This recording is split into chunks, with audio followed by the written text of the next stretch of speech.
Number 6 SHG मानकर पई मुख्यमंत्री बड़ घोषणा ऋणर सुध फेराइबे सरकार। ओडिशा रे भाजपा क्षमतासीन हेबा परठारु महिला सशक्तिकरण दिगरे राज्य सरकार गोटिए पर गोटिए पदक्षेप नहीं चली।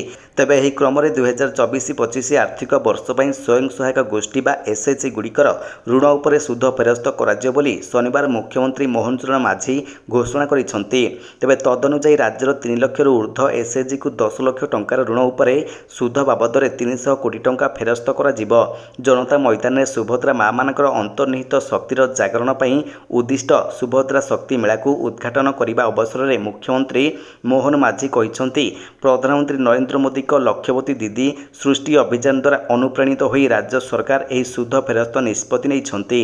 आगामी 3 वर्ष में लक्ष्यवती दीदी सहायिका योजना रे 2.5 लाख लक्ष्यवती दीदी सृष्टि करने लक्ष्य रखाଯାଇଛି। यह द्वारा एसएचजी महिला माने वार्षिक अन्यून 1 लाख टंका रोजगार करें।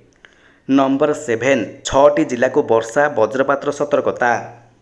पश्चिमा झड़ प्रभाव में अनुगुल जिलार विभिन्न अंचल में बिजुली घड़घड़ी सहित वर्षा होईछि। शनिवार अनुगुल में सर्वाधिक वर्षा 21 मिलीमीटर होता बेले बालेश्वर 5.6 और नयगढ़ में 4 मिलीमीटर वर्षा होईछि। यह सहित गोपालपुर तालचेर और राउरकेला में हालुका वर्षा होइतिबा भुवनेश्वर आंचलिक विज्ञान केन्द्र पक्षर सूचना दी जाइछि।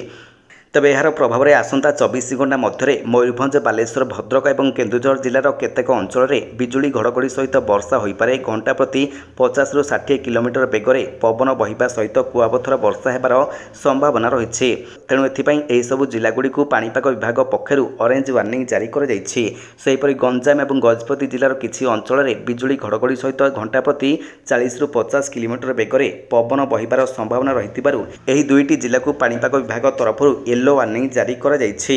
नंबर 8 मोबाइल बिगाड़ुछि संपर्क मुख्यमंत्री कहिले संपर्क सुधारिबार सूत्र।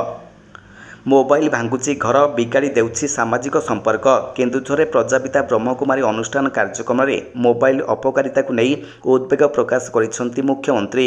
या सहित केमिति सामाजिक संपर्क को सुरक्षित रखिहेब ताहार सूत्र मध्य समस्तंकर आगरे बखाणिसंती मुख्यमंत्री। भारतीय परिवार हेउछि यौथ परिवार। समय पाइले निज निज भितरे सुख दुख बांटिबा आमर परंपरा, किंतु एबे मोबाइल संपर्क मानकर मध्य दूरता बढ़ाई देछि। फल परस्पर समस्या बुझिबा समाधान पई आगे आसिबा भली मानसिकता रहुनी। तेणु सुसंपर्क भी रहुना। मोबाइल रे विशेषकर सोशल मीडिया रे बुड़ी रही मनीष आखपाखरे परिस्थिति सहित संवेदनहीन हो पड़ुछि। नंबर 9 आरंभ होबाकु जाउछि ओडिशा ट्राभेल बजार। भाग नेबे 17टी देश।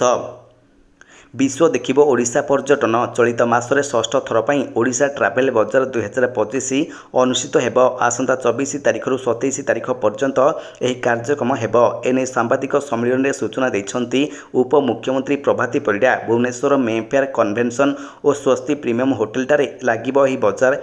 यह एक प्रमुख क्रेता और विक्रेता सम्मेलन हो पारिबो। एने उपमुख्यमंत्री कहिसंती गोटिए प्लाटफर्म रे जातीय और अंतर्जातीय ट्राभेल और टूर ऑपरेटर कंपनी और ओडिशार सेलर मानकु ओडिशार विभिन्न 5टी टूरिज्म ऑफरिंग गुडी को एक्सप्लोर करबा पई एक सुजोग सहित समस्ते एकत्रित हो पारिबे। Spain, Singapore, Australia, UK, Germany, Belgium, दक्षिण आफ्रिका भली 17टी देशरू 30 रु अधिक टूर विदेशर टूर ऑपरेटर एही कार्यक्रम रे अंश ग्रहण करिबे। नंबर 10 पेट्रोल डीजेल और गैस हेब सस्ता। केंद्रमंत्री देले सूचना। बहु समय धरी साधारण लोके पेट्रोल डीजेल और गैस मूल्य ह्रास पर अपेक्षा करिसंती। वर्तमान यह समस्त लोक मानकर पई आसीछि भल खबर। आगामी समय पेट्रोल डीजेल और गैस दर कम हो पारे। केंद्र पेट्रोलियम और प्राकृतिक गैस मंत्री हरदीप सिंह पुरी कहिसंती जे अमेरिका समेत विश्व बजार में तैलर प्रोडक्शन बढ़िबार प्रस्तुति कारणरू इंधनर मूल्य ह्रास पाइबार संभावना रही। एथिरे महंगा नियंत्रण हो पारे। एक सांबादिक सम्मेलन को संबोधित करी पेट्रोलियम मंत्री कहिसंती जे अमेरिका ट्रंप कहिसंती जे से अंतर्जातीय तैल मूल्य को कम करने को चाहते। हरदीप सिंह पुरी कहिसंती जे एथिपाई मोते लागुछि जे बजार अधिक तैल और गैस आसीबो एवं आशा करा जाउछि जे एथिरे मूल्य कम होई पारे।